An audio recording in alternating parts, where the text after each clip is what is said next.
ఓం నమో భగవతే శ్రీ వాసుదేవాయ నమః. ఓం నమో భగవతే శ్రీ అరుణాచలేశ్వరాయ నమః. ఓం నమో భగవతే శ్రీ దత్తాత్రేయాయ నమః. ఓం నమో భగవతే శ్రీ రమణాయ నమః. ఓం నమో భగవతే శ్రీ గణేశాయ నమః. భగవద్గీత 2వ అధ్యాయము సాంఖ్యయోగము సంస్కృత శ్లోకములు 41 నుండి 50. వ్యవసాయాత్మికా బుద్ధి ఏకేహ కురునందన బహుశాఖా హ్యనంతాశ్చ బుద్ధయో వ్యవసాయినాం యామిమాం పుష్పితాం వాచం ప్రవదంత్య విపశ్చితః వేదవాదరతాః పార్థ నాన్యదస్तीति వాదినః. కామాత్మానః స్వర్గపరాః జన్మకర్మఫలప్రదాం క్రియావిశేషబహుళాం భోగైశ్వర్యగతిం ప్రతి భోగైశ్వర్యప్రసక్తానాం తయాపహృతచేతసాం వ్యవసాయాత్మికా బుద్ధిః సమాధౌ న విధీయతే. త్రైగుణ్యవిషయా వేదాః నిస్త్రైగుణ్యో భవార్జున నిర్ద్వంద్వో నిత్యసత్వస్థో నిర్యోగక్షేమ ఆత్మవాన్. యావానర్థ ఉదపానే సర్వతః సంప్లుతోదకే తావాన్ సర్వేషు వేదేషు బ్రాహ్మణస్య విజానతః. కర్మణ్యేవాధికారస్తే మా ఫలేషు కదాచన మా కర్మఫలహేతుర్భూః మా తే సంగోస్త్వకర్మణి యోగస్థః కురు కర్మాణి సంగం త్యక్త్వా ధనంజయ. సిద్ధ్యసిద్ధ్యోః సమో భూత్వా సమత్వం యోగ ఉచ్యతే. దూరేణ హ్యవరం కర్మ బుద్ధియోగాద్ధనంజయ.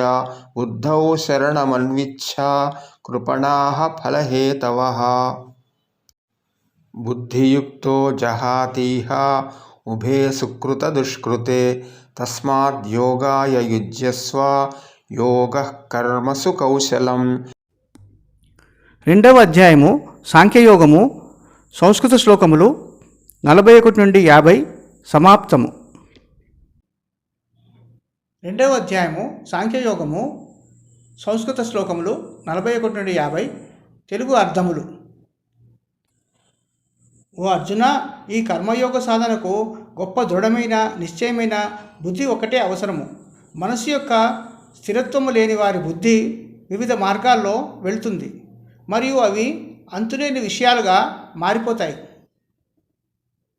ఓ అర్జున, ఎవరైతే వేదములలోని ఆ భాగములపై ఆసక్తితో ఉన్నారో అట్టి వేదముల వల్ల కలిగే ప్రయోజనాల గురించి వివరించే వేదాలలో వివరించిన విధముగా స్వర్గపు ప్రయోజనాల కంటే గొప్పది ఏదీ లేదని వాదించేవారు, ప్రాపంచిక విషయాల మీద కోరికలతో ఆలోచనలతో మనస్సును నింపుకున్నవారు, తమ కొద్దిపాటి జ్ఞానంతో స్వర్గాన్ని కోరుకునేవారు. ఏ వాక్యం అయితే జననము మరియు ప్రాపంచిక కార్యకలాపాలు మరియు వాటి ఫలితాల గురించి చెప్తుందో, ఏ వాక్యము ప్రాపంచిక సుఖాలు విలాసాలు మరియు సంపదను సంపాదించడానికి ఏ విధమైన వివిధ కార్యకలాపాల గురించి చెప్తుందో,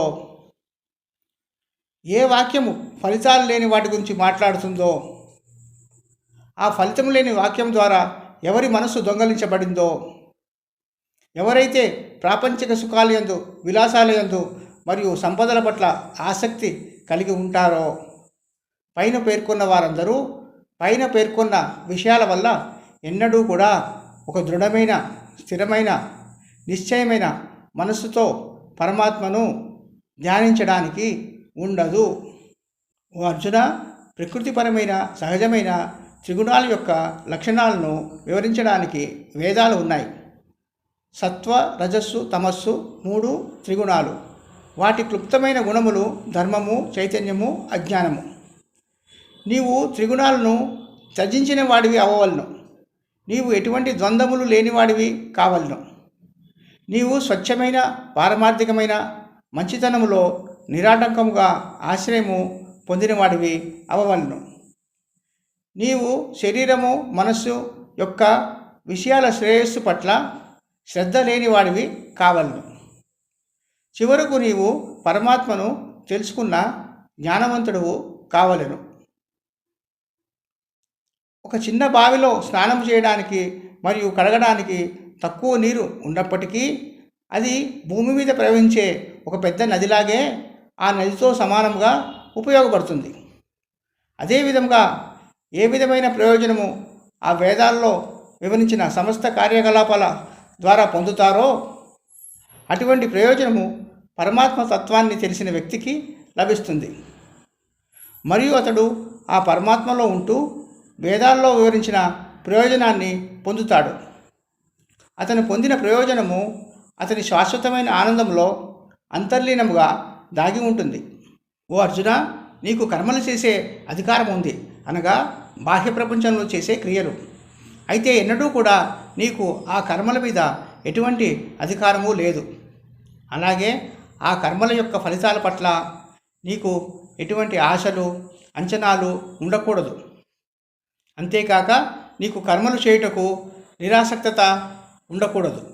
ఓ అర్జున, నీవు మనస్సు యొక్క స్థిరత్వముతో బాహ్య విషయాలతో అనుబంధాన్ని త్యజించడం ద్వారా నీవు చేసే పనులు ఫలవంతమైన లేదా ఫలించకపోయినా నీవు పూర్తి సమానత్వంతో ఉండి నీ యొక్క బాహ్య ప్రపంచం యొక్క కార్యకలాపాలలో పాల్గొనవలెను.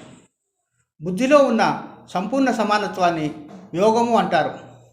యోగము యొక్క అర్థము పరమాత్మతో కలిసిపోవడం. ఓ అర్జున, పైన చెప్పినట్లుగా ఇంతకుముందు వివరణ ఇచ్చిన శ్లోకముల ప్రకారము బుద్ధిలో పూర్తి సమానత్వంతో కోరికలు లేని కార్యకలాపాలతో నిష్కామ కర్మలతో పోల్చినప్పుడు ఫలితాలపై ఆశలు, అంచనాలతో చేసే కార్యకలాపాలు చాలా తక్కువ స్థాయికి చెందినవి. దాని కారణంగా సంపూర్ణ సమానత్వం యొక్క ఒక రూపము ఆశలు లేకుండా నిష్కామ కర్మల్లో ఉండే దానిలో, బుద్ధిలో పూర్తి సమానత్వం కలిగిన దానిలో నీవు ఆశ్రయం పొందుము. తమ కర్మల ఫలాలను కోరుకునేవారు చాలా బలహీనులు. బుద్ధిలో సంపూర్ణ సమానత్వము ఉన్నవాడు ఈ జన్మలోనే పుణ్యఫలాలను, గత కర్మల పాపఫలాల యొక్క ప్రభావాలను, ఫలితాలను తొలగిస్తాడు. దాని కారణంగా మీరు కోరిక లేని కార్యకలాపాలను, నిష్కామ కర్మలను అభ్యసించడానికి ప్రయత్నాలు చేస్తే అవి బుద్ధిలో సంపూర్ణ సమానత్వము సాధించడానికి అనుకూలంగా ఉంటాయి. నిష్కామ కర్మల్లో నైపుణ్యము కలిగి ఉండడాన్ని యోగము అంటారు. యోగము అంటే పరమాత్మతో ఐక్యము కావడము. 2వ అధ్యాయము సాంఖ్యయోగము, సంస్కృత శ్లోకములు 41 నుండి 50, తెలుగు అర్థములు సమాప్తం. ఓం నమో నారాయణాయ నమః.